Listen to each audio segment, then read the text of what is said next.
Assalamualaikum warahmatullahi wabarakatuh. Kembali lagi di channel Berita Mistis. Untuk kisah kali ini masih ada sebuah lanjutan dari kisahnya Sudiro. Dan untuk kisah yang akan saya bawakan kali ini, sebuah kisah yang berjudul Kitab Batarwara. Sebelum kita lanjut ke ceritanya, tekan dulu tombol like video ini dan jangan lupa tekan juga tombol subscribe channel ini. Nyalakan juga lonceng notifikasinya agar tidak ketinggalan cerita-cerita lainnya. Dan buat teman-teman yang pengen belanja-belanja, nanti silahkan saja klik etalase yang ada di pojok kiri bawah, atau teman-teman bisa kunjungi link pembelian yang ada di kolom deskripsi. Dan seperti apa untuk kisah kali ini? Langsung saja kita masuk ke ceritanya.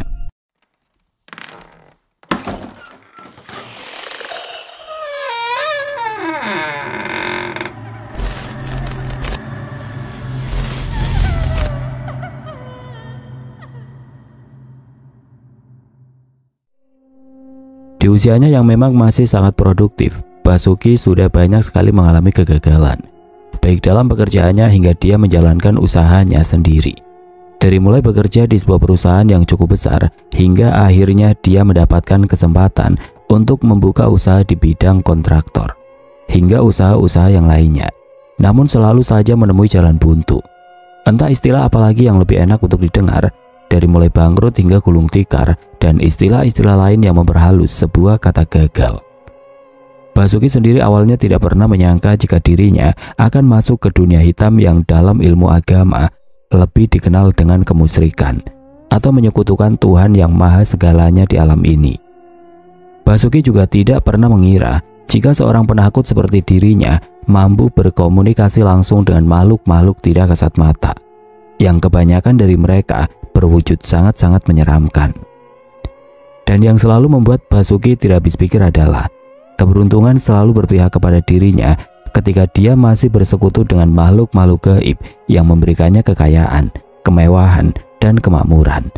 Tidak hanya itu saja, makhluk-makhluk yang sering disebut dengan jin perewangan itu juga membantu Basuki menghadapi persaingannya dalam dunia bisnis. Kisah Basuki berawal dari pelariannya ke sebuah desa yang merupakan desa tempat bersemayamnya sosok iblis jahat yang haus akan darah dan sangat berambisi untuk menguasai dunia hitam dengan semua pengetahuan serta kesaktian yang dimilikinya.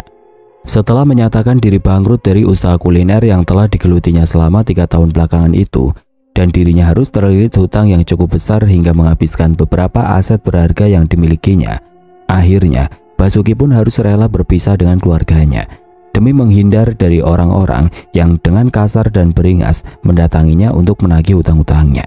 Selain itu, Basuki juga kerap mendapatkan ancaman dari seseorang pengusaha yang meminjaminya modal.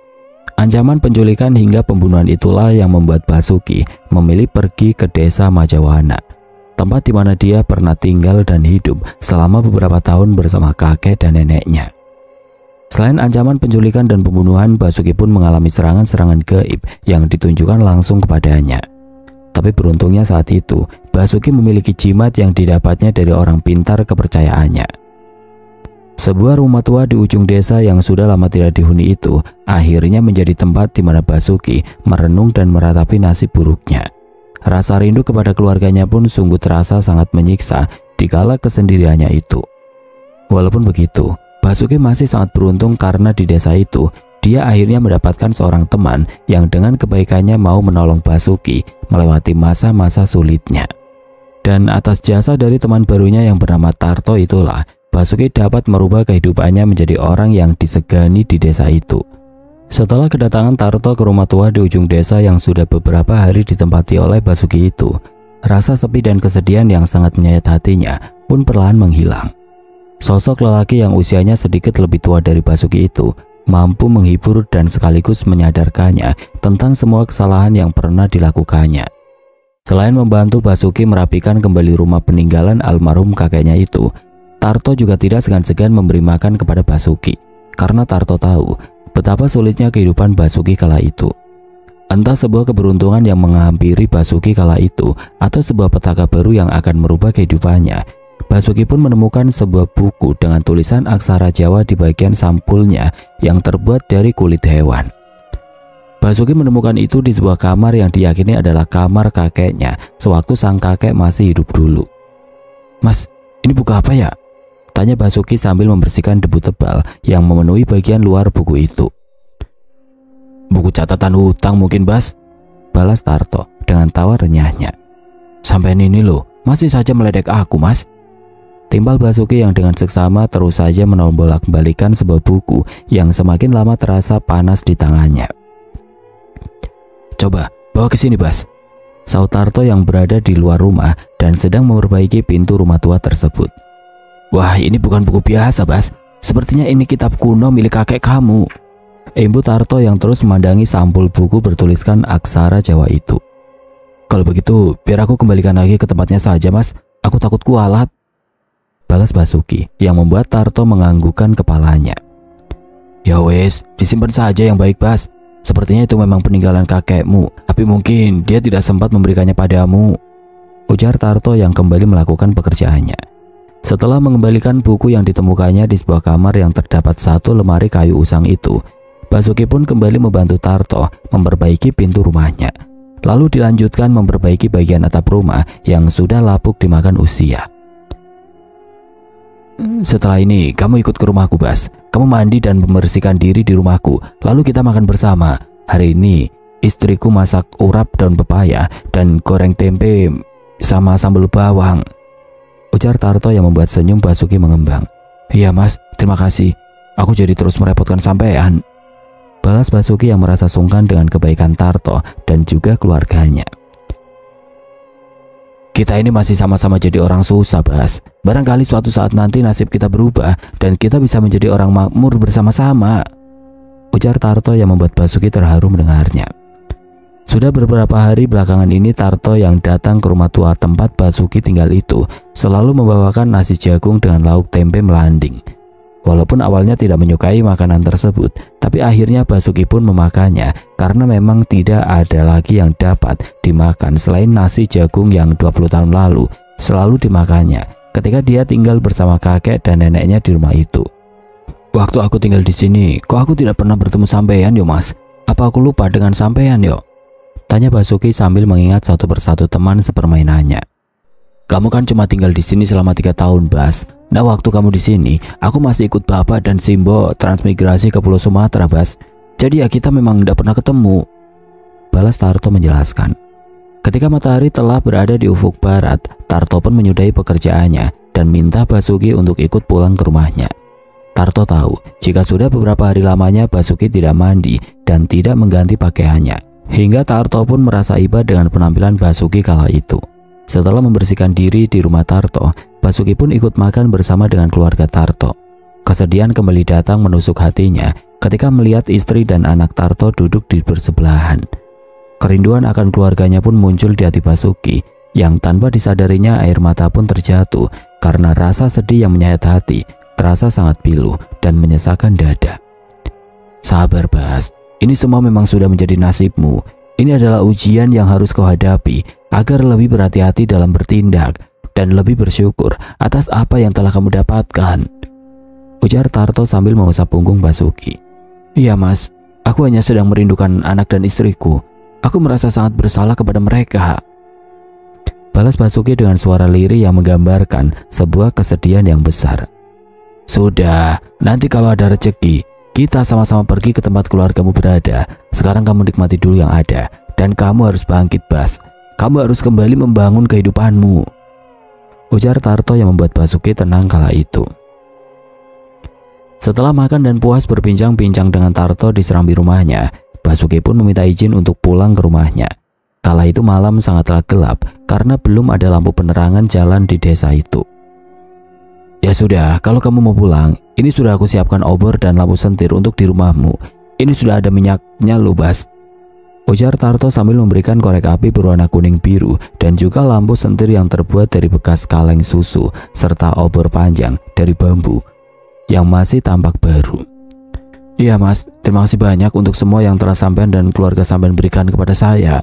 Semoga Tuhan membalas semua kebaikan sampean ya, Mas, balas Basuki dengan mata berkaca-kaca. Dalam perjalanan pulang menuju ke rumah tua yang sudah beberapa hari ditempatinya itu, tiba-tiba saja Basuki merasakan bulu kuduknya meremang.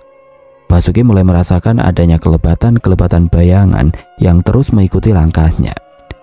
Walaupun jarak dari rumah Tarto menuju ke rumah tua di ujung desa itu tidaklah jauh, tapi Basuki yang memang seorang penakut itu merasakan perjalanannya seakan jauh dan terasa sangat panjang. Tapi kelebatan-kelebatan bayangan hitam yang juga menimbulkan suara di semak-semak itu menghilang ketika Basuki memasuki pekarangan rumah peninggalan kakeknya itu.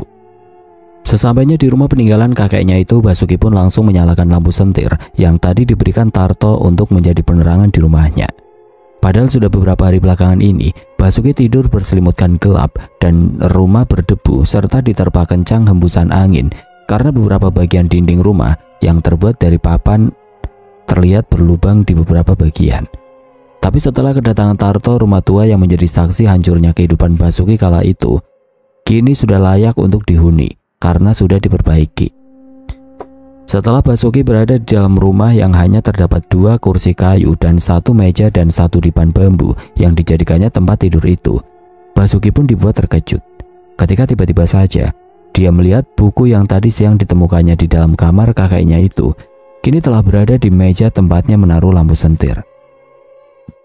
Padahal Basuki ingat dengan jelas jika buku yang sampulnya terbuat dari kulit hewan itu telah dikembalikannya ke dalam lemari usang yang ada di dalam kamar mendiang kakeknya itu. Karena sangat merasa penasaran dengan buku yang bertuliskan aksara Jawa di sampul depannya itu, Basuki pun tanpa ragu mulai membuka kulit yang menjadi sampul buku tersebut untuk mengetahui apa isi dalam buku misterius itu.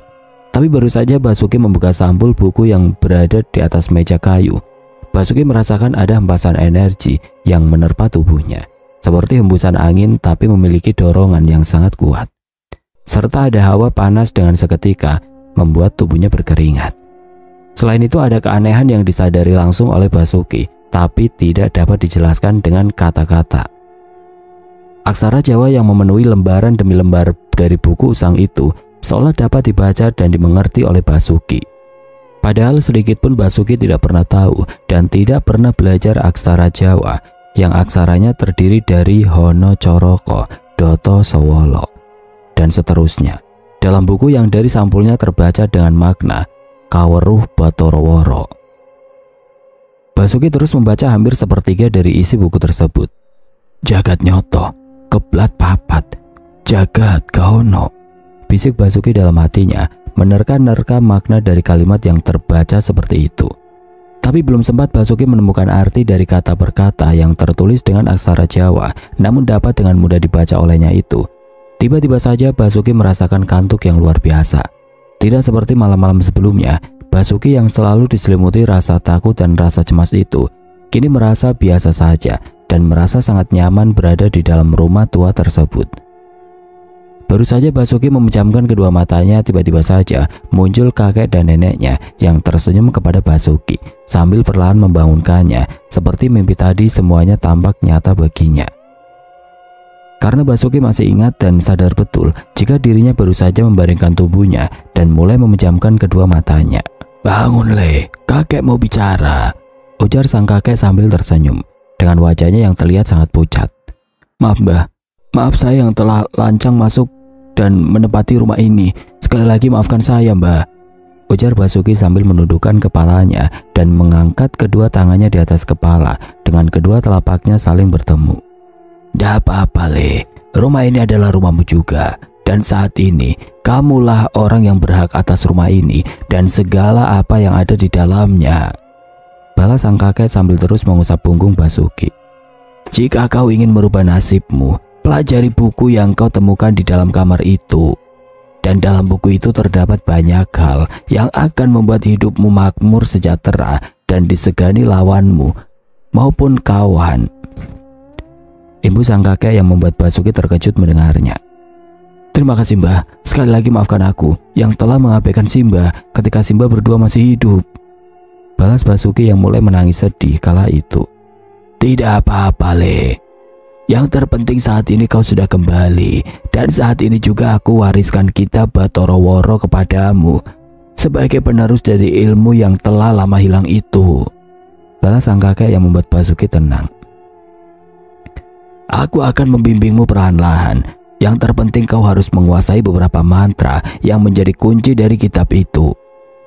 Ibu sang kakek yang dalam sekejap mata langsung menghilang dari pandangan mata Basuki dan membuat Basuki terbangun dari tidurnya. Dengan tubuh yang telah dibasahi keringat, Basuki pun kembali membuka buku yang baru dibaca 3/4 bagiannya. Karena rasa kantuknya telah menghilang, Basuki pun terus membaca aksara Jawa di dalam lembaran-lembaran buku tersebut, hingga dia sampai di lembar yang bertuliskan Montro Aji Jagat Nyoto. Dengan seksama dan penuh keyakinan akan mendapatkan apa yang tadi telah disampaikan oleh kakeknya, Basuki pun mulai membaca bait demi bait yang bertuliskan kalimat seperti doa, yang doa tersebut ditunjukkan kepada penguasa Jagat Nyoto. Aji ning aji, Jagat Nyoto, kawru jagat lian, dumugi kang bau rekso, kang nguasani Jagat Nyoto, Batara Reksa. Bisik Basuki yang membaca bagian akhir dari sebuah mantra tersebut. Pada lembar berikutnya, Basuki pun mendapati syarat lelaku untuk mendapatkan hasil dari mantra aji yang telah dibacanya itu. Dan 3 syarat tersebut adalah lelaku ngidang untuk menyatu dengan alam sekitar, lelaku tirakat di malam Jumat Kliwon, diakhiri lelaku tapapati geni yang dibarengi dengan puasa ngebleng selama 3 hari. Walau syarat yang tertera dalam kitab tersebut terasa sangat berat dan belum pernah dilakukan sebelumnya oleh Basuki, tapi Basuki pun yakin dapat menjalankannya.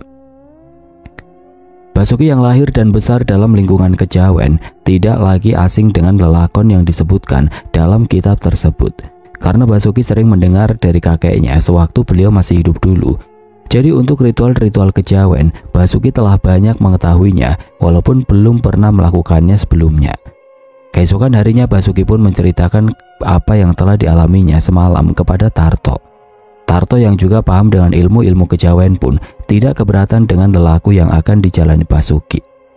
Apalagi kitab yang dipelajari Basuki merupakan warisan langsung dari leluhurnya, dan Basuki pun mampu memahami isi kitab tersebut, walau memang terasa janggal untuk dijelaskan secara nalar. Kamu kalau mau ngelakoni ngidang dan pati geni lebih baik di ladangku saja, Bas. Di sana ada bukit kecil yang memiliki gua yang jarang didatangi orang, ujar Tarto menawarkan bantuannya kepada Basuki. Wah, terima kasih banyak, Mas. Aku tidak sangka kalau sampean mau membantu sampai sejauh ini, balas Basuki sambil tersenyum senang. Yang penting lelakonmu berhasil, Bas, dan kamu dapat merubah nasibmu dengan ilmu-ilmu yang kau miliki nanti, balas Tarto yang memang sangat tulus membantu Basuki, orang yang baru beberapa hari belakangan itu dikenalnya. Setelah mendapatkan hari yang baik, Basuki pun mulai syarat lelaku ngidang di sekitar ladang milik Tarto. Lelaku yang sebenarnya sangat mudah namun juga terbilang sulit itu harus dilakukan Basuki selama 7 hari 7 malam. Selama menjalani lelaku ngidang tersebut, Basuki tidak boleh memakan selain dedaunan yang ada di sekitarnya. Cara memakan dedaunnya pun tidak diperbolehkan menggunakan tangan, dan selama menjalani lelaku ngidang, Basuki tidak diperbolehkan juga mengenakan selembar pakaian pun, dan harus bersembunyi jika ada seseorang di sekitar tempatnya berada. Sore sekitar pukul 4, Tarto pun mengantar Basuki ke daerah ladang yang menjadi tempatnya bercocok tanam. Sesampainya di ladang yang berjarak sekitar 5 km dari rumahnya itu, Tarto pun langsung menunjukkan sebuah gua kecil di daerah perbukitan yang tidak jauh dari gubuk tempat ladang milik Tarto berada. Kamu sudah mantap dengan apa yang akan kamu lakukan ini, Bas? Tanya Tarto sebelum pergi dari ladang tempat Basuki akan menjalani lelakunya tersebut. Aku sangat yakin, Mas. Semoga aku mendapatkan kemudahan menjalani lelaku ini, Mas, balas Basuki dengan mantap. Kalau begitu masuklah ke dalam gua itu dan lepaskanlah seluruh pakaianmu. Sebentar lagi matahari terbenam dan kau akan memulai lelakumu, Bas, ujar Tarto yang langsung dibalas dengan anggukan kepala oleh Basuki. Sebagai orang yang benar-benar tulus membantu Basuki, Tarto pun terus memandang ke arah orang yang telah dianggapnya sebagai sahabat itu. Tarto baru meninggalkan gubuk di ladangnya setelah Basuki masuk ke dalam goa dan tidak terlihat lagi oleh pandangan mata Tarto. Semoga berhasil, Bas, bisik Tarto dalam hatinya sambil berlalu pergi dari ladangnya. Di malam pertama Basuki menjalani lelaku ngidang, tubuhnya hampir mengalami hipotermia karena dinginnya udara di daerah sekitar. Ditambah lagi Basuki saat itu tidak mengenakan selembar pakaian pun di tubuhnya dan harus keluar dari dalam goa untuk mencari makan layaknya hewan memamah biak. Karena sebenarnya lelaku ngidang sendiri diambil dari kata kidang dalam bahasa Jawa yang jika diartikan dalam bahasa Indonesia berarti kijang atau rusa. Atau jadi layaknya seekor kijang atau rusa yang hidup di alam terbuka dan hanya memakan tumbuh-tumbuhan. Basuki pun harus hidup di alam terbuka serta memakan dedaunan yang ada di sekitarnya. Malam yang begitu berat yang harus dilalui oleh Basuki itu menyadarkannya betapa berharganya hidup yang dijalaninya itu. Tanpa selembar pakaian yang menempel di tubuhnya, Basuki mendapatkan pengertian jika harta yang sejatinya dimiliki makhluk bernyawa adalah udara. Walaupun Basuki merasakan dingin yang menusuk hingga ke kulitnya, tapi Basuki merasa bersyukur karena masih dapat menghirup udara segar yang membuatnya dapat bertahan hidup selama ini. Selain udara dingin yang menusuk, Basuki pun harus berusaha menelan mentah-mentah dedaunan yang dimakannya langsung dari pohon-pohon yang dapat dijangkaunya. Lagi-lagi hati dan pikirannya mendapatkan pengetahuan jika semua manusia memang tercipta sebagai makhluk yang sempurna di atas makhluk-makhluk lainnya yang diciptakan oleh Tuhan Yang Maha Kuasa. Setelah perutnya terisi dengan dedaunan yang harus dimakannya, Basuki pun memilih kembali ke dalam goa untuk merapalkan mantra Aji Jagat Nyoto. Setelah malam ketiga datang, Basuki pun mulai mendapatkan gangguan dari makhluk-makhluk tidak kasat mata yang menyerupai binatang dengan wujud yang sangat menyeramkan. Salah satunya adalah seekor kerbau yang seluruh tubuhnya dipenuhi bulu lebar dengan tanduk yang melengkung besar, dan di kedua ujung tanduk tersebut terdapat api yang berkobar. Kerbau bertubuh besar yang ukurannya tidak lazim itu menjadi makhluk yang memimpin makhluk-makhluk lainnya. Walau tidak mengatakan sepatah kata pun, tapi penampakan mereka membuat tubuh Basuki gemetar karena ketakutan. "Mereka telah menyambut kedatanganmu, Le, dan mereka menerimamu menjadi bagian dari makhluk-makhluk gaib itu," ujar suara yang sangat dikenal oleh Basuki. Walaupun suara yang memberitahu Basuki itu tidak kunjung menampakkan wujudnya, tapi rasa takut Basuki seketika menghilang. Selain itu, rasa dingin yang selalu dirasakannya pun seolah pergi, dan kini tubuhnya seolah terselimuti sesuatu yang tidak nampak di penglihatannya. Setelah 7 hari menjalani lelaku ngidang, Tarto pun datang menjemput Basuki di pagi harinya dengan membawakan nasi putih yang dibungkus daun jati serta telur dadar yang ada dibungkus daun pisang. Tarto yang sangat senang karena mendapati sahabatnya itu keluar dari dalam gua dengan kondisi sehat dan tidak kurang satu apapun, langsung memeluk erat Basuki dan mengajaknya ke gubuk yang berada di ladangnya untuk makan bersama. "Terima kasih loh Mas, saya tidak menyangka jika akan mendapatkan saudara sebaik sampean," ujar Basuki sambil melahap makanan yang dibawa oleh Tarto. "Tidak usah dipikirkan Bas, yang terpenting apa yang kau cita-citakan segera terwujud, dan begitu aku pun ikut senang Bas," balas Tarto yang merasa bangga dengan Basuki. Setelah menyelesaikan makannya, Tarto pun hendak mencari rumput untuk pakan ternaknya di rumah. Karena ingin membalas jasa atas apa yang telah diberikan oleh Tarto, Basuki pun sangat bersemangat membantu Tarto mencari pakan kambingnya. Bahkan Basuki tidak segan untuk membawa pakan kambing milik Tarto itu pulang dengan cara memikulnya. "Aku seperti mendapatkan kekuatan baru setelah menyelesaikan lelaku ngidangku Mas," ujar Basuki yang terlihat sangat bersemangat kala itu. "Wah, bagus kalau begitu Bas. Jadi kita bisa cari kerja kalau kamu lebih kuat sekarang," balas Tarto yang berjalan tepat di depan Basuki. "Aku siap Mas, kerja apapun aku mau." "Tenang Bas, sebentar lagi akan datang musim tembang kayu. Kita bisa ikut jadi buruh panggulnya, melangsir kayu dari bukit pinggir pantai sana," balas Tarto yang tidak kalah semangat juga. Setelah sampai di rumah Tarto, keduanya pun kembali melanjutkan perbincangan mereka hingga tidak terasa langit pun mulai gelap karena matahari telah terbenam di ufuk barat. Setelah mandi dan makan di rumah Tarto, Basuki pun berpamitan untuk pulang ke rumah tua peninggalan kakeknya tersebut. Karena Basuki sudah tidak sabar ingin segera mempelajari kembali kitab yang ditinggal di rumahnya itu. Sesampainya di pekarangan rumahnya dalam keadaan gelap karena sentir yang menjadi penerangan satu-satunya di rumah itu belum dinyalakan, Basuki pun merasa ada sosok makhluk gaib yang wujudnya besar dan hanya terlihat seperti bayangan hitam yang sedang berdiri tepat di depan pintu masuk ke rumahnya. Tapi betapa terkejutnya Basuki ketika sosok makhluk yang terlihat samar itu mengatakan sesuatu kepadanya, dan perlahan dari tubuhnya memendarkan cahaya kemerahan. "Ketika kau sudah menguasai semua ajian yang ada di dalam kitab itu dan telah menyempurnakan ilmu-ilmu yang ada di dalam kitab itu, Aku akan membuatmu hidup sejahtera, bergelimang harta Basuki. Ujar sosok hitam yang tubuhnya memendarkan cahaya merah dan suaranya terdengar menggelegar itu. Pada malam Jumat Kliwon nanti, aku akan membawamu ke alamku, di mana di sana banyak terdapat harta yang kau inginkan. Basuki yang tidak mampu berkata-kata pun hanya diam terpaku sambil terus memperhatikan sosok makhluk gaib yang membuatnya takut kala itu. Dan dengan perlahan-lahan sosok menyeramkan itu pun menghilang dan menyisakan asap putih yang berbau sangat aneh itu. Setelah beberapa minggu berlalu, malam Jumat Kliwon yang dimaksud pun datang. Untuk menjalani lelaku kedua itu, Basuki pun menyampaikan kepada Tarto. Tapi di luar dugaan Basuki kala itu, Tarto yang juga sudah dianggapnya sebagai seorang kakak itu, malah ingin ikut menemani Basuki dalam menjalani lelaku tirakat di malam Jumat Kliwon itu. Kan cuma nggak boleh tidur saja, Bas. Apa susahnya? Ujar Tarto sambil tersenyum. Nanti aku temani kamu, Bas. Kalau kamu ngantuk kan kita bisa jalan-jalan supaya segar kembali. Ibu Tarto menambahkan yang membuat Basuki sangat senang mendengarnya. Malam itu sekitar pukul 10 malam tiba-tiba saja Basuki dan juga Tarto mulai merasakan kantuk yang luar biasa. Walau lelaku tirakat itu hanya tidak boleh memejamkan mata hingga terlelap, tapi bagi orang yang memiliki tujuan tertentu, lelaku tirakat di malam Jumat Kliwon itu akan terasa sangat berat karena rasa kantuk yang mereka alami tidak seperti rasa kantuk biasanya. Ayo Mas, kita jalan. Aku ngantuk sekali malam ini. Ujar Basuki yang dari tadi terus mondar-mandir di pekarangan rumah Tarto.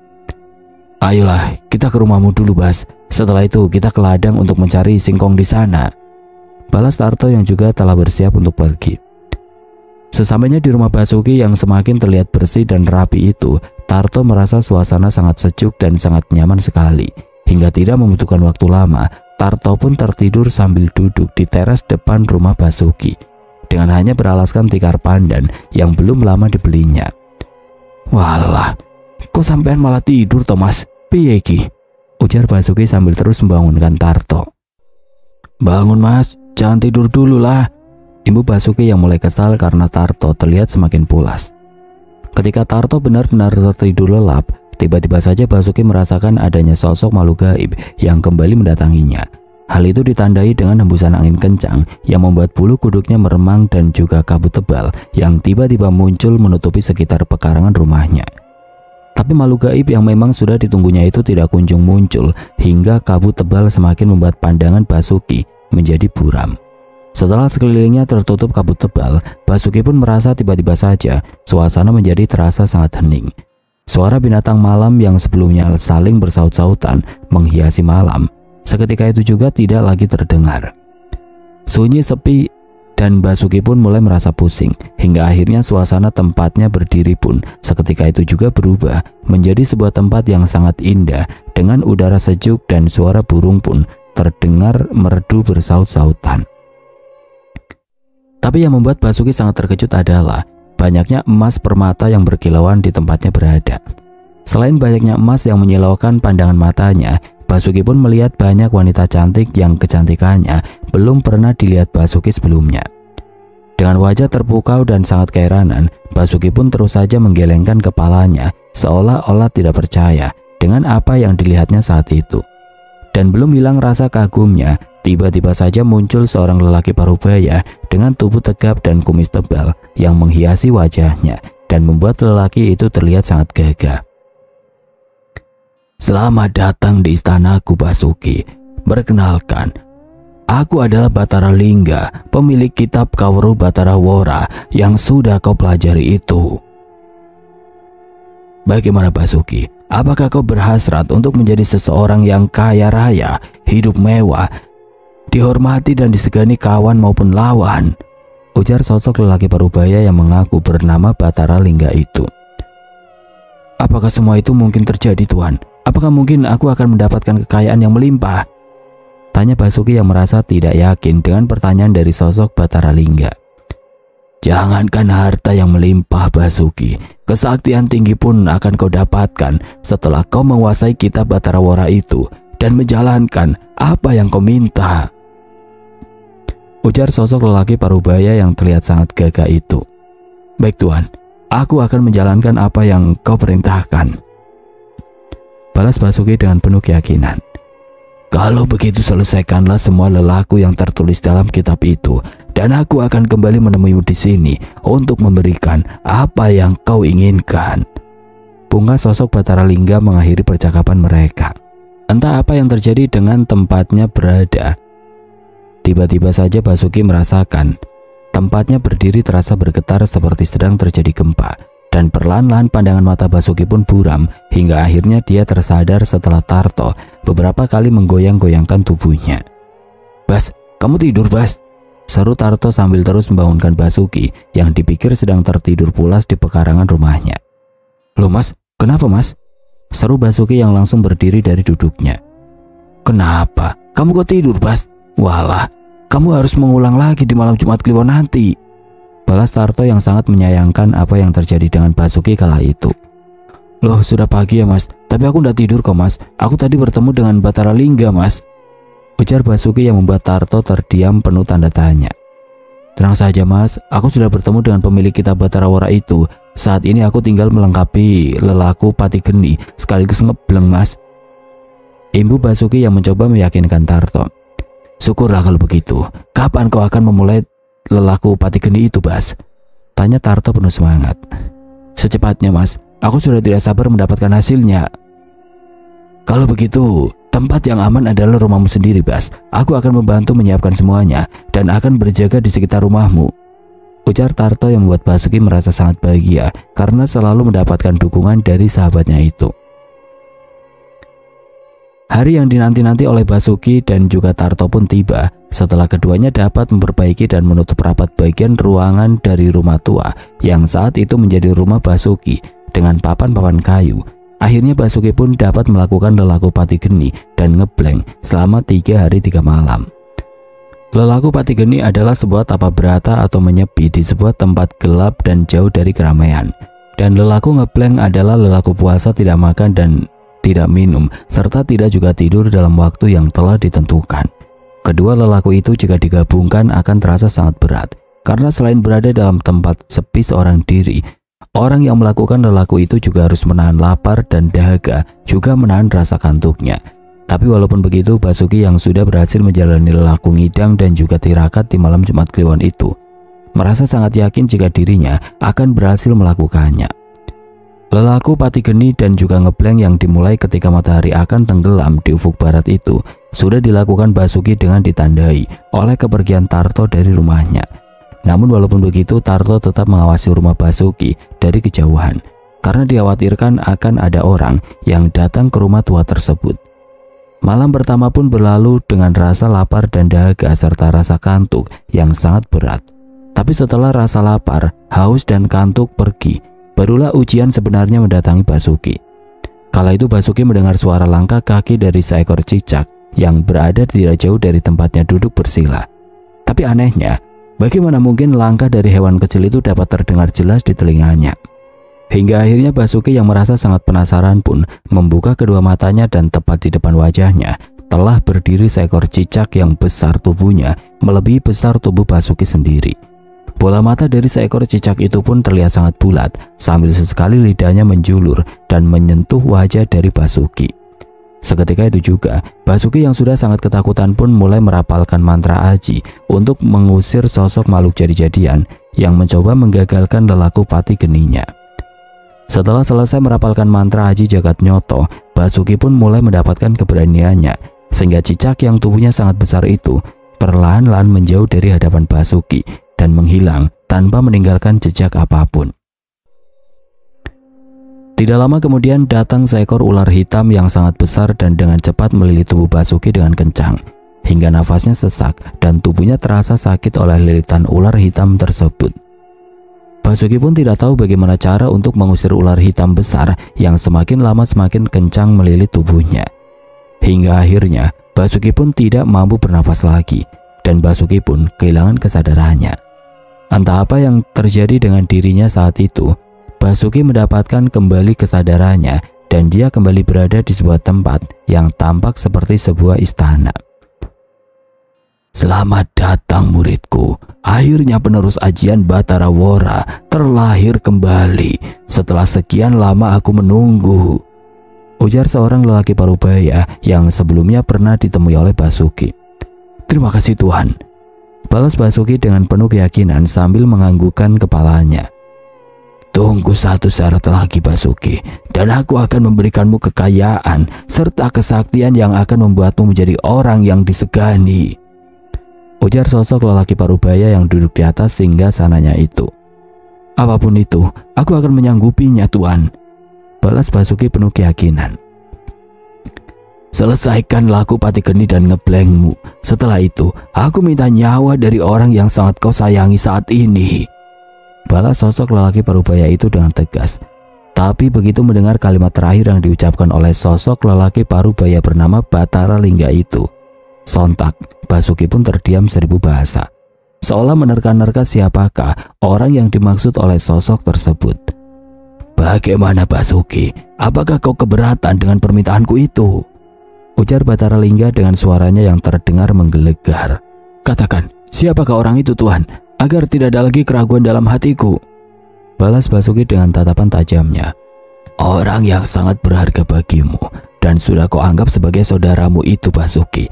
Aku ingin darah dari lelaki itu untuk menambah kekuatanku, serta agar aku juga dapat memberikanmu harta dan juga kesaktian, balas Batara Lingga dengan tegas.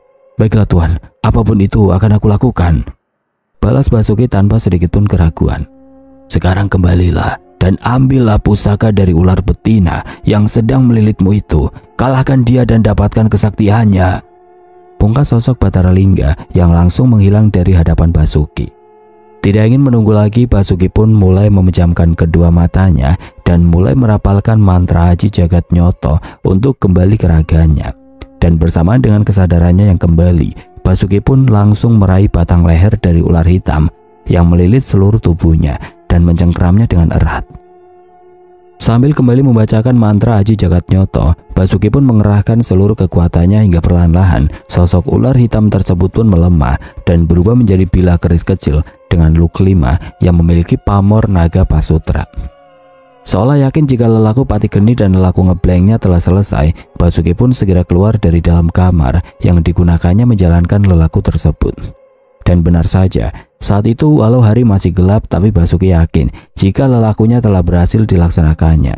Hal itu pun ditandai dengan kedatangan Tarto yang pasti menghitung waktu Basuki melakukan lelakunya. Bagaimana Bas? Tanya Tarto sangat senang melihat Basuki keluar dari dalam rumahnya. Aku berhasil Mas, aku sudah mendapatkan apa yang aku mau. Lihatlah keris ini Mas. Tarto yang merasa ikut bahagia mendengar keberhasilan dari Basuki pun ikut tersenyum, lalu berjalan mendekat ke arah Basuki dan memeluknya. Suasana bahagia pun tampak dirasakan oleh Tarto kala itu, hingga dengan sangat cepat, rasa bahagia Tarto pun berubah seketika menjadi rasa penyesalan yang amat sangat.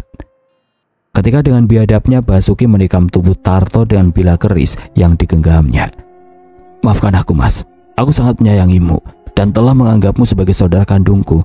Maafkan aku yang harus mengorbankan Mas, ujar Basuki dengan derai air mata. Dalam pelukan Basuki, Tarto tidak mampu melakukan perlawanan pun hanya merintih kesakitan. Tidak berselang lama tubuh Tarto pun lemah dan jatuh dengan keris yang menancap di bagian dada kirinya.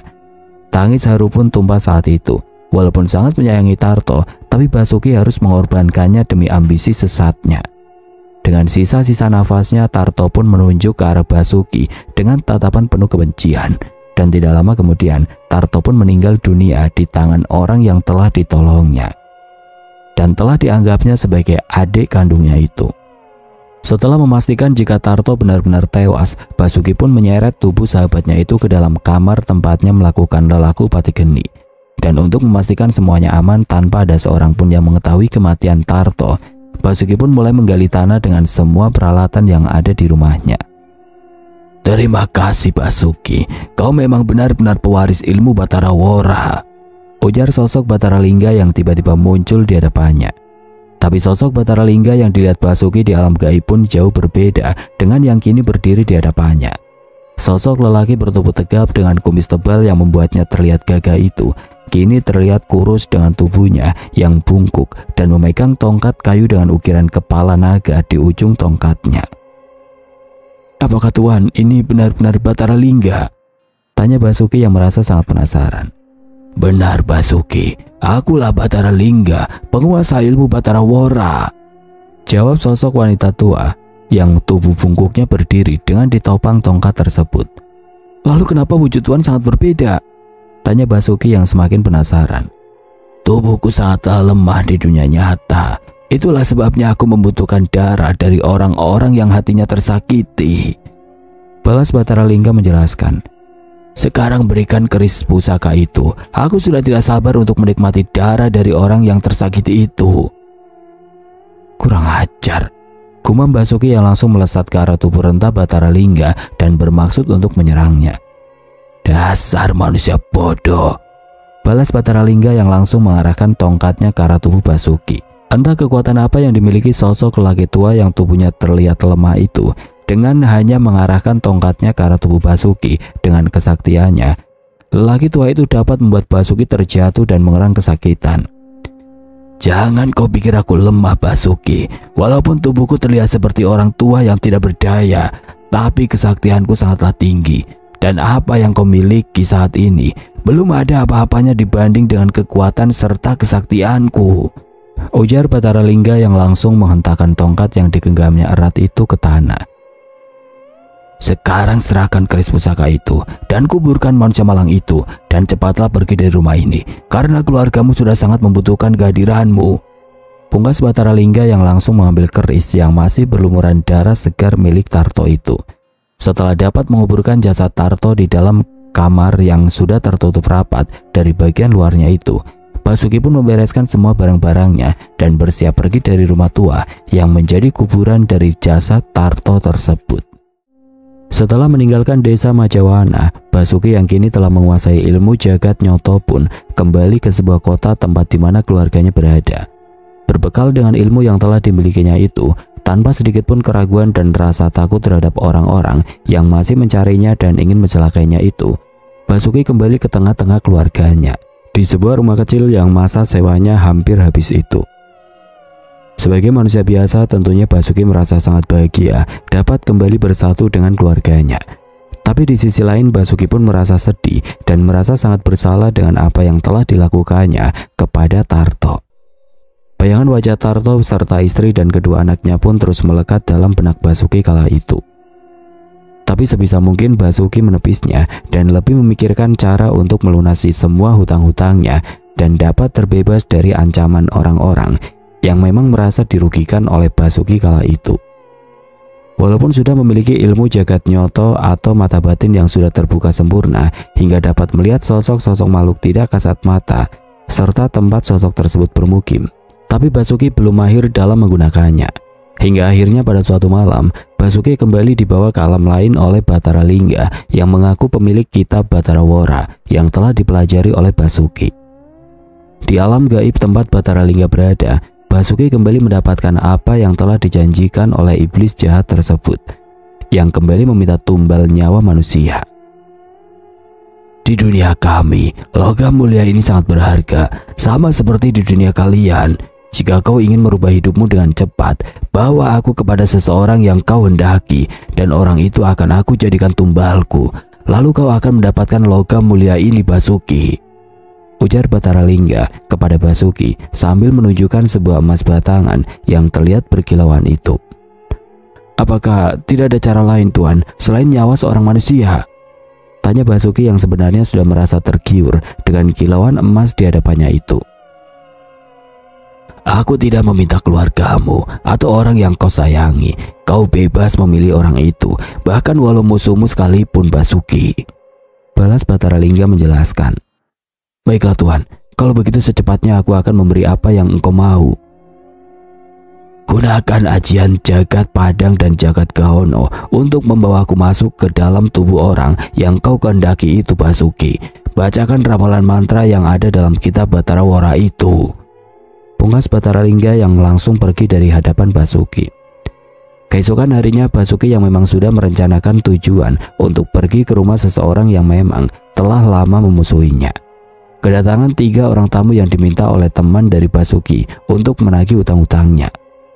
Setelah terjadi cekcok adu mulut antara Basuki dan ketiga orang tersebut, akhirnya Basuki pun harus terkapar ketika bau mentah dari pria bertubuh tinggi besar berkulit sawo matang dengan lengan kekar itu mendarat sempurna di wajah Basuki. Beruntungnya saat itu Basuki tidak pingsan karena pukulan telak di wajahnya itu, sehingga dia dapat langsung merapalkan ajian Jagat Gahono untuk mengikat orang yang dikendakinya, serta dilanjut dengan rapalan ajian Jagat Padang untuk memanggil sosok Batara Lingga. Setelah menyelesaikan rapalannya itu, Basuki pun bangkit dan meminta kepada ketiga orang bertubuh kekar itu untuk kembali dalam waktu 3 hari ke depan. Dan Basuki akan melunasi utangnya yang cukup besar itu. Sambil mengancam Basuki, ketiga orang yang memang bekerja sebagai penagih hutang itu pun pergi dari rumah kontrakan Basuki dengan wajah puas karena telah berhasil menghajar Basuki. Ketiganya pun berharap akan dapat kembali menghajar Basuki ketika dalam 3 hari ke depan Basuki tidak dapat menepati janjinya. Ketika malam tiba, Basuki kembali dibawa masuk ke alam gaib tempat Batara Lingga berada. Kala itu tidak seperti biasanya.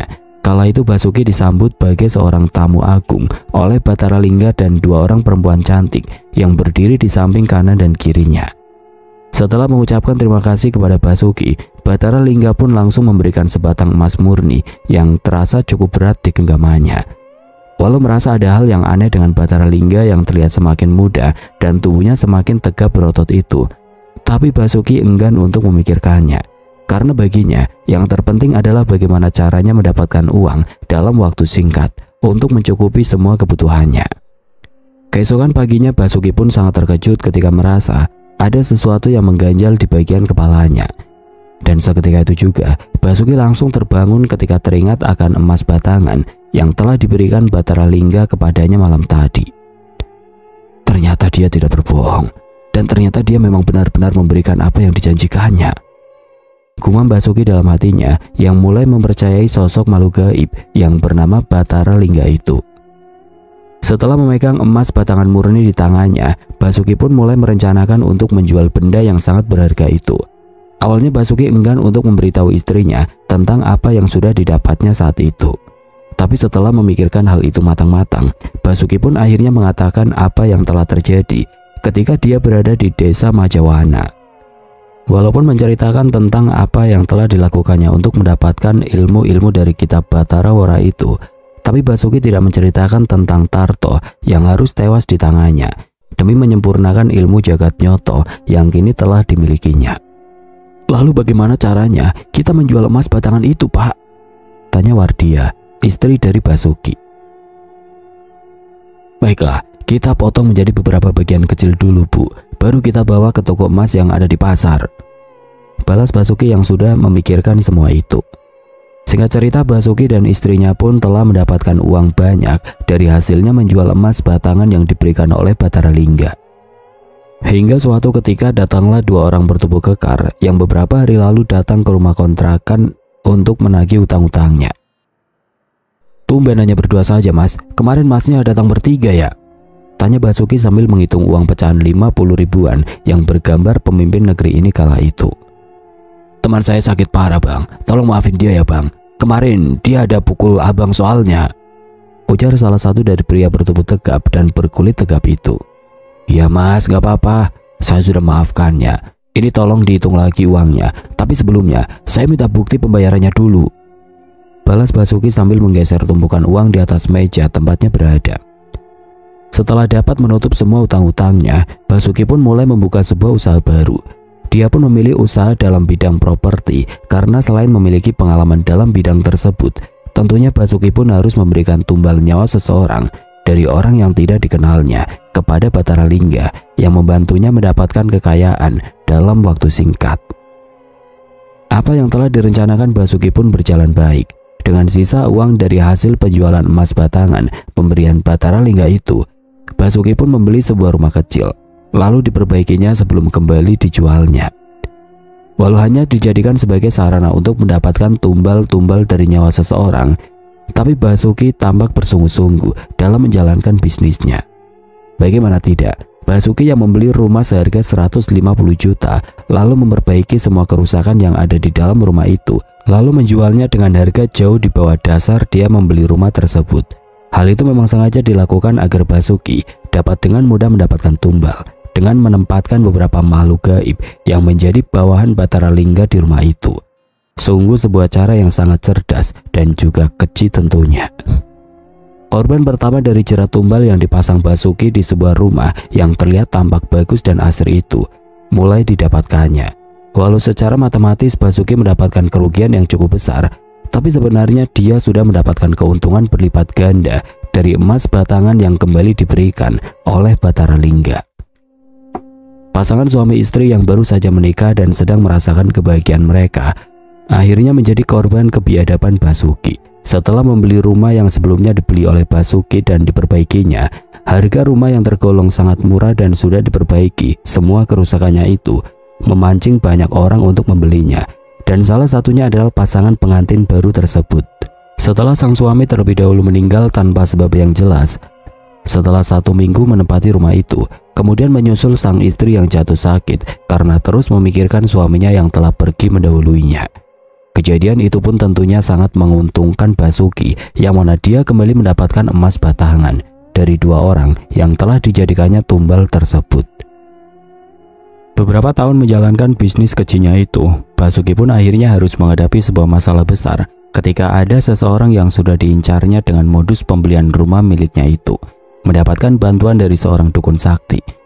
Dukun sakti dengan aliran kejawen kuno itu pun langsung menyerang Basuki setelah mengetahui kebusukannya.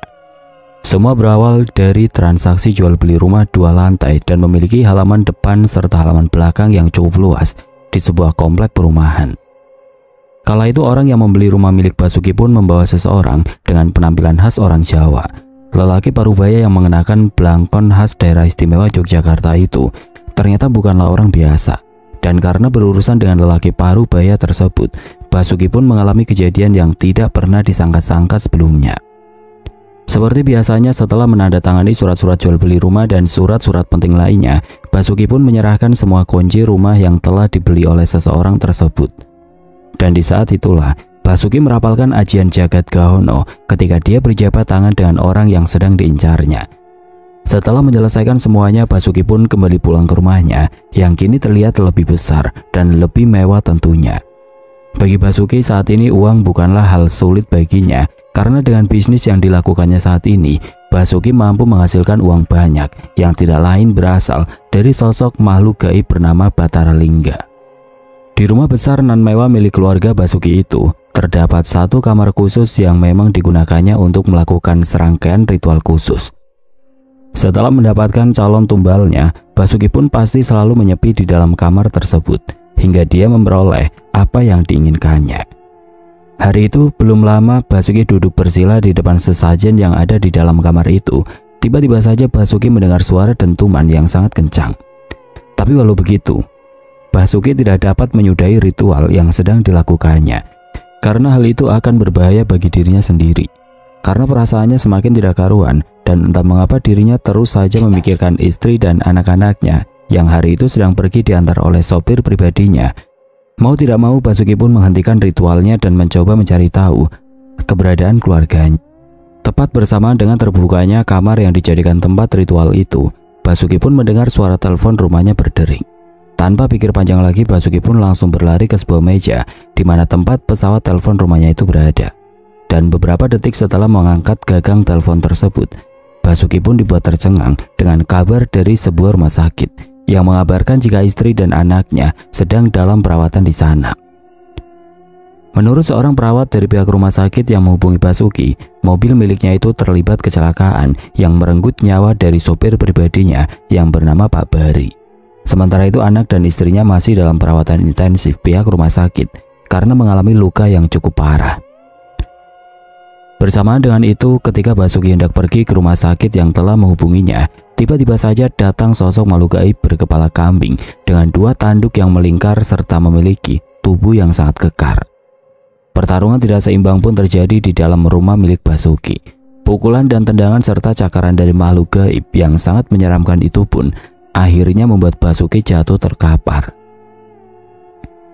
Setelah sukma Basuki terlepas dari jasadnya, sosok makhluk gaib tersebut pun langsung membawa sukmanya untuk diserahkan kepada sosok dukun yang memerintahkannya.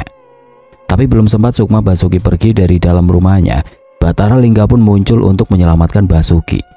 Setelah Batara Lingga dapat mengalahkan sosok makhluk gaib yang telah dikirim oleh seseorang itu, akhirnya dapat dikalahkan oleh Batara Lingga.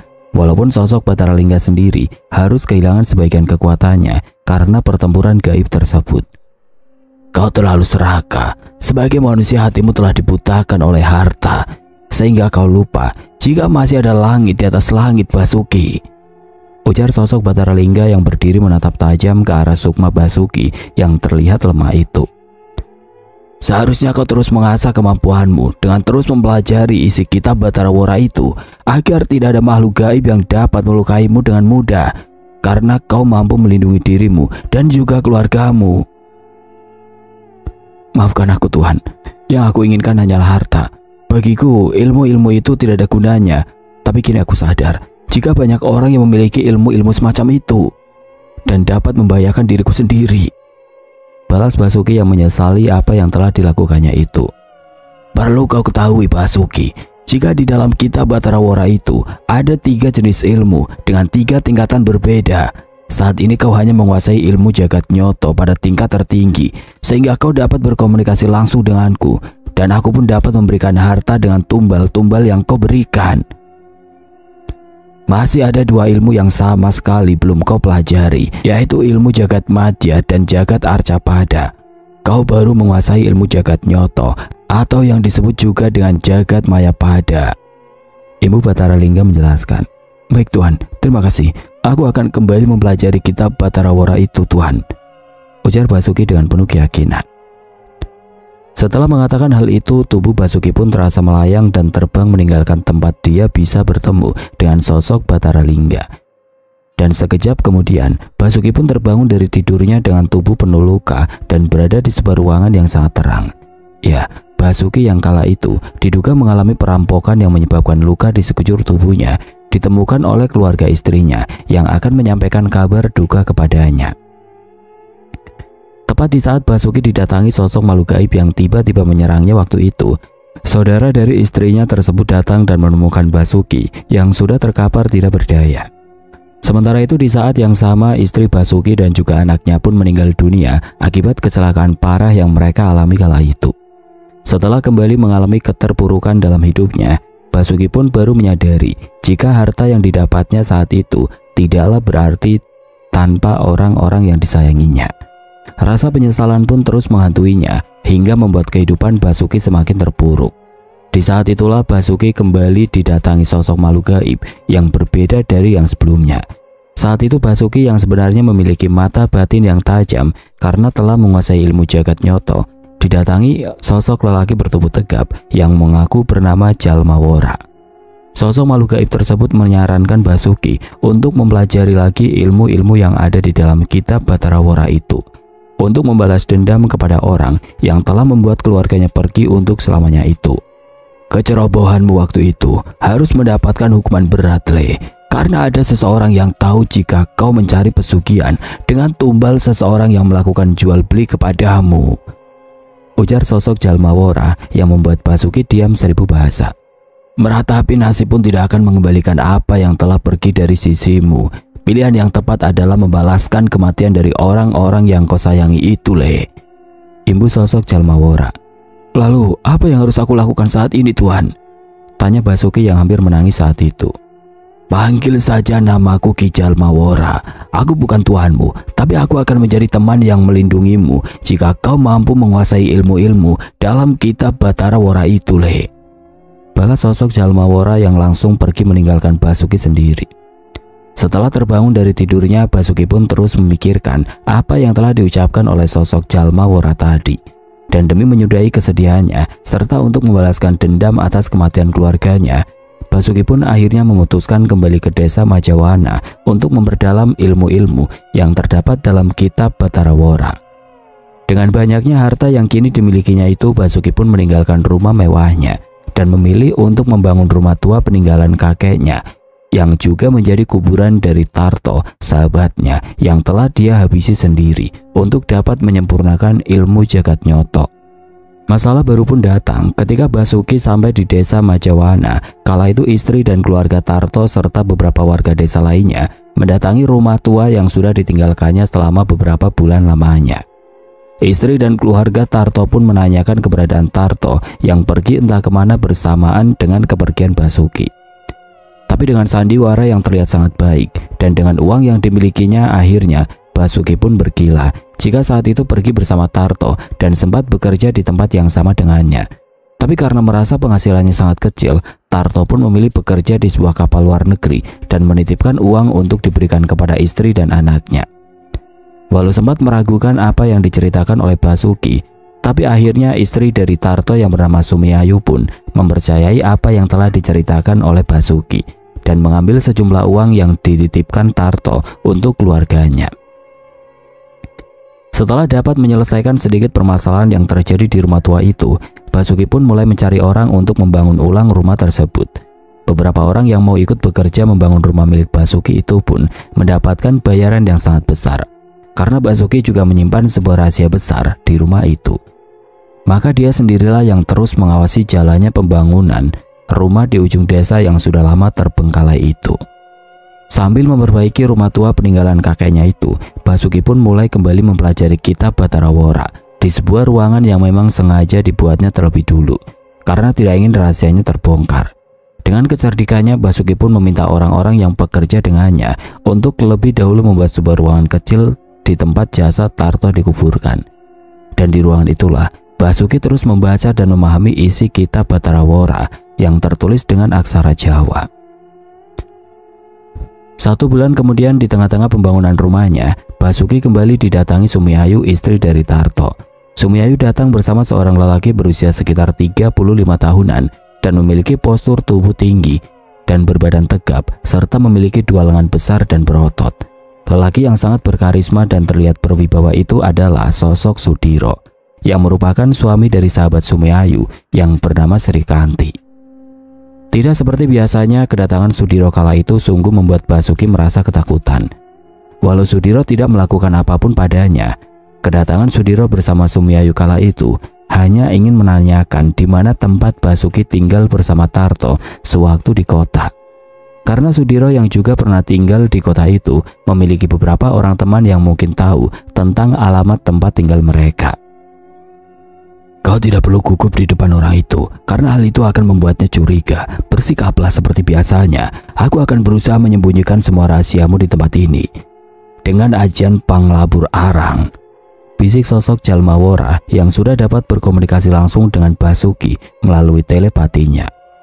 Seperti merasakan adanya hal janggal, seseorang yang mengaku bernama Sudiro itu pun terlihat mengawasi dengan seksama bangunan rumah milik Basuki yang masih dalam proses pengerjaan itu. Entah apa yang sedang dipikirkan oleh Sudiro kala itu, wajahnya tiba-tiba saja berubah menjadi sangar dan tentunya hal itu pun membuat Basuki merasa sangat khawatir. Terakhir aku dan Mas Tarto bertemu, saat itu kami sedang berada di daerah Tanjung Priuk, Mas. Ujar Basuki yang mau tidak mau harus berbohong agar Sudiro tidak semakin mencurigainya. Baiklah Mas Basuki, kalau begitu saya minta sampean menuliskan alamat jelasnya. Kemungkinan saya akan menyusul ke sana untuk mencari keberadaan Mas Tarto. Balas Sudiro yang terlihat sedikit lebih tenang saat itu. Setelah selesai berbincang dengan Basuki, Sudiro dan juga Sumiayu pun berpamitan untuk pulang ke rumahnya. Walaupun sempat merasa sangat takut dengan kedatangan Sudiro, tapi akhirnya Basuki dapat bernapas lega setelah kepergian sosok lelaki yang sangat berkarisma itu. Setelah rumah yang dibangun dengan gaya rumah semi klasik itu selesai dibangun, Basuki pun mulai mencari orang-orang yang mau bekerja dengannya dan dianggap cocok dengan karakternya. Selain itu, Basuki juga mulai membeli lahan pertanian dengan uang yang banyak dimilikinya itu. Perlahan-lahan Basuki pun mulai menjadi tengkulak dari hasil pertanian warga desa Majawana. Namanya pun semakin dikenal karena kebaikannya dan Basuki pun tidak pernah membeli hasil pertanian dengan harga murah. Seiring berjalannya waktu, Basuki pun mulai dapat menguasai ilmu jagat madya, atau yang lebih dikenal dengan ajian Eka Wora. Sebuah ajian yang serupa dengan ajian Bolo Sewu itu mampu menghancurkan musuh dari jarak jauh hanya dengan sekali pukulan saja. Selain itu, Basuki pun kini memiliki sosok makhluk gaib pendamping yang selalu bersamanya. Sosok tersebut adalah Jalmawora. Sosok makhluk gaib yang memiliki kesaktian tinggi itu merupakan kerabat dari Bathara Lingga, sosok jin pemberi kekayaan. Walaupun hidup sendiri tanpa ada lagi keluarga yang menemaninya, tapi Basuki terlihat lebih sejahtera. Selain semua usahanya berjalan baik, nama Basuki pun mulai disegani di desa Majawana kala itu. Karena sudah merasa cukup dengan ilmu-ilmu yang dimilikinya, Basuki pun mulai merencanakan pembalasan dendamnya kepada seseorang yang telah menyebabkan kematian keluarganya. Malam itu dengan menggunakan ajian jagat nyoto yang sudah lama dikuasainya, Basuki pun mulai menyambangi rumah orang yang menjadi awal penyebab kematian istri dan kedua anaknya. Ternyata apa yang kau pikirkan itu benar, Basuki. Di rumah ini kita dapat mengetahui siapakah orang yang telah menyebabkan kematian keluargamu itu, ucap Jalmawora kepada Basuki. Apakah sampean sudah tahu, Ki, di mana rumah orang itu? Tanya Basuki yang semakin penasaran. Kita tidak perlu mendatangi tempat orang itu berada, Le. Kita akan mengundangnya ke tempat kita berada nantinya, balas sosok Jalmawora menjelaskan rencananya. Setelah dapat menghancurkan pagar gaib yang dibuat oleh orang yang memiliki ilmu-ilmu kejawen itu, Jalmawora pun segera melesat ke dalam rumah tersebut bersama Sukma Basuki. Setelah itu sosok Jalmawora pun memanggil sosok Bathara Lingga untuk menyelesaikan tugasnya, karena dengan memberikan orang yang sebelumnya telah diincar Basuki untuk dijadikan tumbal itu, Basuki akan mendapatkan apa yang dia butuhkan dari Bathara Wora. Hari ini adalah hari istimewa bagiku, karena aku harus mengambil tumbalku sendiri. Jika saja bukan kau yang memintanya, aku tidak akan sudi melakukan hal ini, Jalmawora, ujar sosok Bathara Lingga yang merasa sangat kesal dengan Basuki dan juga Jalmawora. Cepat selesaikan tugasmu, Lingga. Aku tidak ingin berdebat denganmu saat ini, balas Jalmawora dengan tenang. Setelah mendapatkan sukma dari orang yang tidak bersalah itu, serta terlebih dahulu menggerogoti saripati tubuhnya, Bathara Lingga, Jalmawora, dan juga Basuki pun pergi dari bekas rumah milik Basuki yang telah dijualnya. Mereka sengaja meninggalkan jejak energi agar sang dukun mencarinya guna menyelamatkan sukma orang tersebut. Dan benar saja dengan apa yang telah direncanakan oleh Jalmawora, di hari berikutnya mereka pun kedatangan tamu berupa dua sosok makhluk gaib.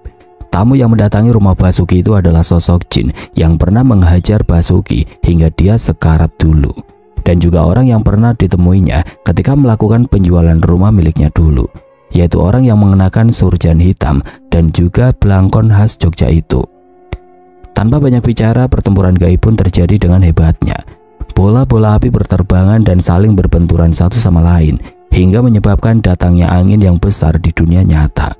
Walaupun belum memiliki banyak pengalaman dalam pertarungan langsung, tapi Basuki tampak bisa mengimbangi ilmu-ilmu dari lelaki berpakaian hitam yang wajahnya terlihat sangat tenang dan tanpa sedikit pun rasa takut itu.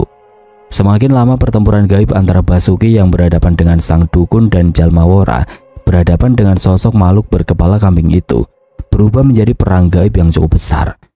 Bala bantuan dari masing-masing pihak pun mulai berdatangan hingga membuat hujan deras disertai angin besar dan juga petir yang saling menyambar terjadi di alam nyata. Karena pertempuran gaib semakin tidak terkendali, Bathara Lingga dan juga Jalmawora pun akhirnya memanggil sosok Bathara Geni dan Bathara Bayu serta Bathara Tirta.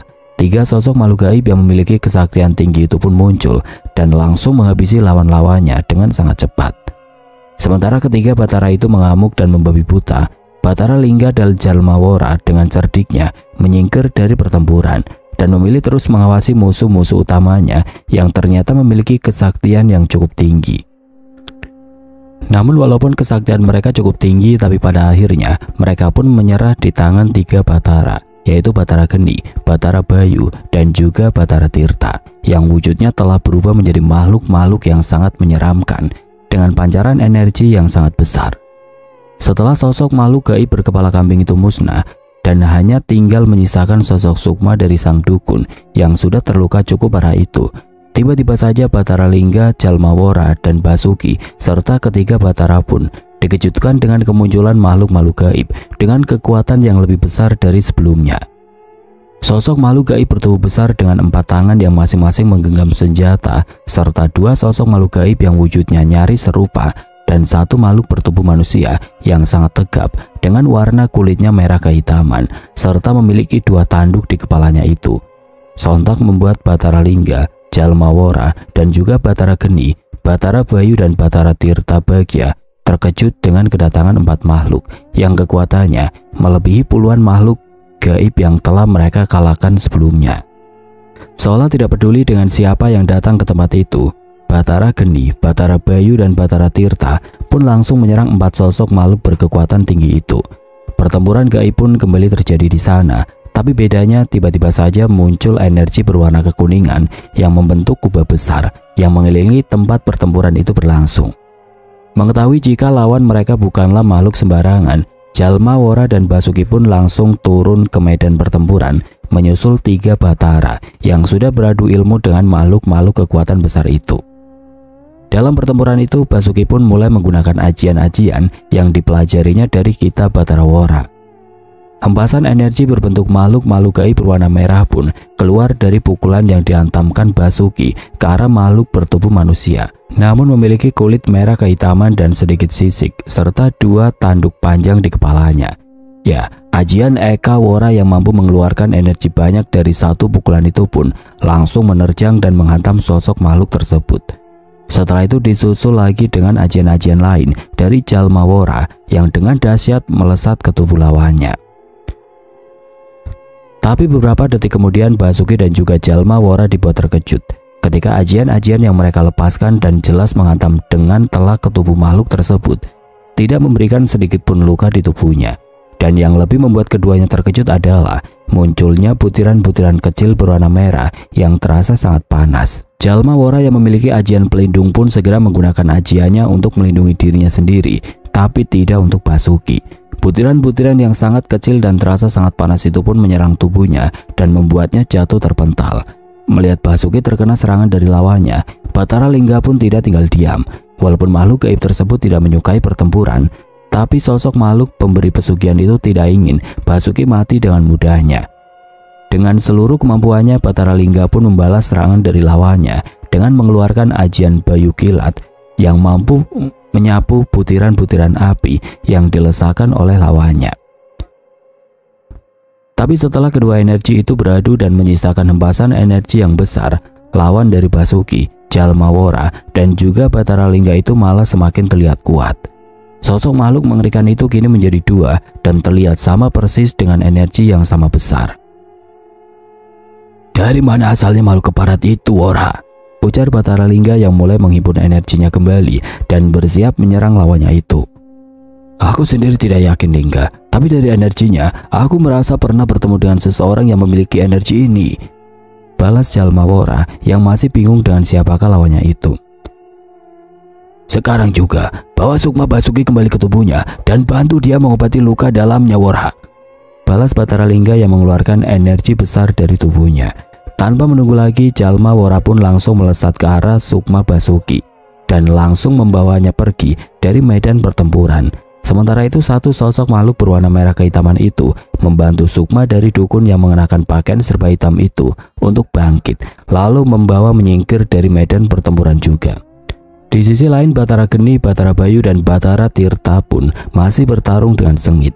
Lawan yang mereka hadapi pun bukanlah lawan yang sembarangan. Ketiganya memiliki kekuatan besar dan dapat mengimbangi ilmu-ilmu dari 3 Batara tersebut. Sosok makhluk bertangan 4 pun terlihat mulai mengeluarkan seluruh kemampuannya. Begitu juga dengan makhluk yang wujudnya hampir sama itu. Dan tidak lama berselang, benturan-benturan energi pun mulai terjadi hingga memendarkan cahaya yang sangat menyilaukan. "Seingatku, aku tidak pernah mengganggumu dan aku juga tidak pernah memiliki permasalahan denganmu, ular merah," ujar Batara Lingga kepada sosok makhluk yang memang terlihat seperti ular tapi memiliki tubuh manusia itu.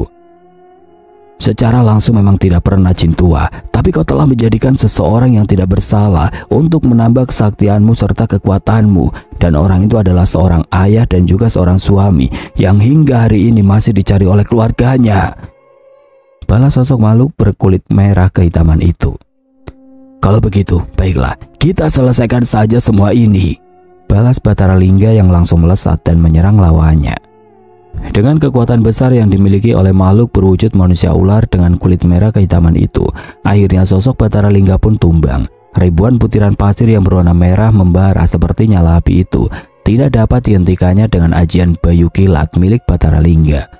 Begitu juga dengan Batara Geni, sosok makhluk berkekuatan besar itu pun harus tumbang ketika senjata pusaka yang berada di keempat tangan sosok makhluk bertubuh tegap itu menyayat tubuhnya tanpa ampun. Mengetahui kedua temannya telah tumbang, Batara Bayu dan Batara Tirta pun hendak pergi dari medan pertempuran. Tapi sialnya tempat itu telah dipasangi dinding gaib yang membuat keduanya pun terus bertarung untuk dapat bertahan hidup. Seperti tidak ingin berlama-lama lagi, sosok makhluk bertangan empat yang telah dapat memusnahkan Batara Geni itu pun membantu sosok makhluk bertubuh hitam dengan bilah keris Luk 3 yang ada di genggamannya. Begitu juga dengan sosok makhluk bertubuh merah kehitaman yang memiliki kesaktian tinggi itu.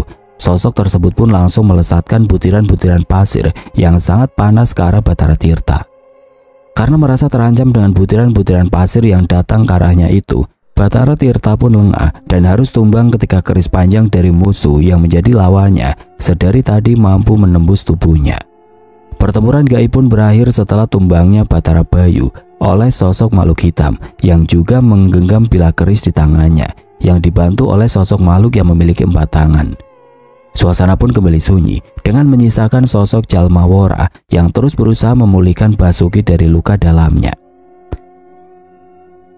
Di dalam rumah baru miliknya itu, Basuki tersadar dan terbangun dengan masih disampingi oleh sosok Jalmawora. Dan tidak lama kemudian pintu rumahnya pun hancur ketika sosok lelaki bertubuh tegap yang beberapa bulan lalu pernah mendatangi Basuki menghantam dengan kekuatannya yang besar. Ya, sosok lelaki bertubuh tegap dengan penuh karisma itu tidak lain dan tidak bukan adalah sosok Sudiro. Bersama ketiga sosok makhluk gaib lainnya yang bernama Gatra Pawira, Kiwana Sela dan juga Kiwana Taru. Aku sudah lama mengawasimu dan akhirnya aku mendapatkan waktu yang tepat untuk membongkar semua kejahatanmu, Basuki, ujar sosok Sudiro dengan amarah yang membuncah. Apa kau ingin mati sia-sia di sini, Ki? Imbu Sudiro dengan menatap tajam ke arah Jalmawora. Aku sudah bersumpah akan melindungi Basuki, karena itu aku akan melakukan apapun untuknya, jawab Jalmawora dengan tegas. Baiklah, kalau begitu, balas Sudiro yang dengan cepat melesatkan ajian Sindung Geni yang membuat sosok Jalmawora jatuh tersungkur. Setelah tidak ada lagi sosok makhluk gaib yang berada di samping Basuki, Sudiro pun mulai menanyakan tentang Tarto yang sudah menghilang selama berbulan-bulan. Walau sempat kembali bersandiwara, namun akhirnya Basuki pun mengakui telah menghabisi nyawa sahabatnya itu. Hal itu dilakukan setelah butiran-butiran pasir dari ajian Sindung Geni masuk ke dalam tubuh Basuki melalui lubang hidung, mulut, dan lubang telinganya. Jerit kesakitan Basuki pun terdengar membahana di penjuru desa. Ampuni aku, Mas, hentikan, sakit, Mas, ampuni aku, rintih Basuki yang menahan rasa sakit ketika butiran pasir yang sangat panas itu mulai menyerang organ dalam tubuh Basuki. Darah segar pun mulai keluar dari mulut Basuki dan hidung Basuki. Rasa sakit yang teramat sangat pun harus dirasakan tanpa adanya sosok makhluk gaib perewangannya yang membantu. Hentikan, Mas, aku akan mengatakan apa yang telah terjadi kepada Mas Tarto, ujar Basuki sambil menahan rasa sakit di tubuhnya. Aku telah membunuh Mas Tarto, Mas, ujar Basuki yang sontak membuat Sudiro tercengang. Tanpa sepengetahuan Basuki, dari arah luar rumahnya, keluarga dan warga desa setempat pun telah berkumpul. Dan mereka pun mendengarkan pengakuan langsung dari Basuki. Hal itu memang sudah direncanakan oleh Sudiro sebelumnya.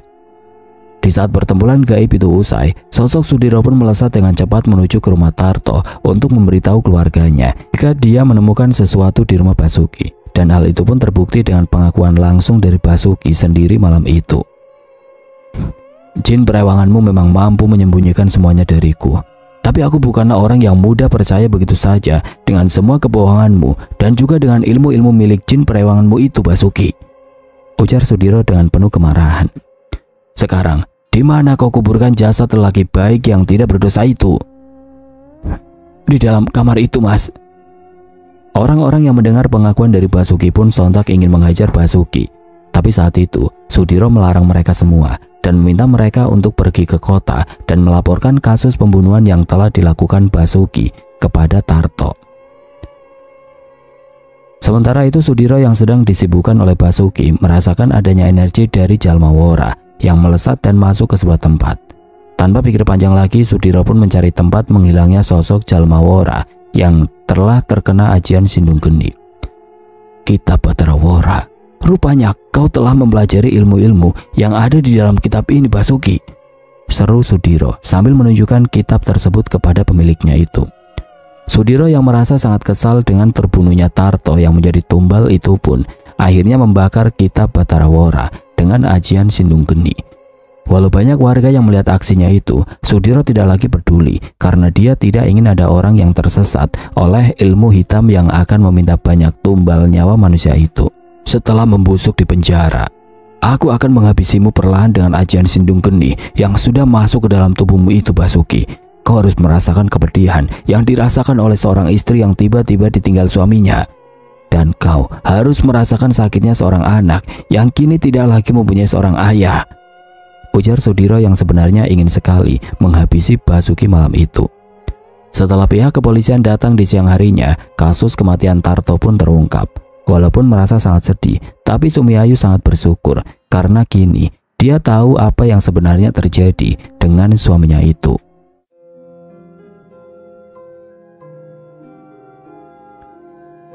Oke teman-teman, sekian untuk kisah kali ini. Bagaimana menurut kalian tentang kisah ini? Tulis komentar kalian di kolom komentar. Dan buat teman-teman yang baru bergabung, jangan lupa untuk like, comment, share, serta subscribe channel ini. Dan nantikan kisah-kisah horor berikutnya tetap di channel Berita Mistis. Wassalamualaikum warahmatullahi wabarakatuh.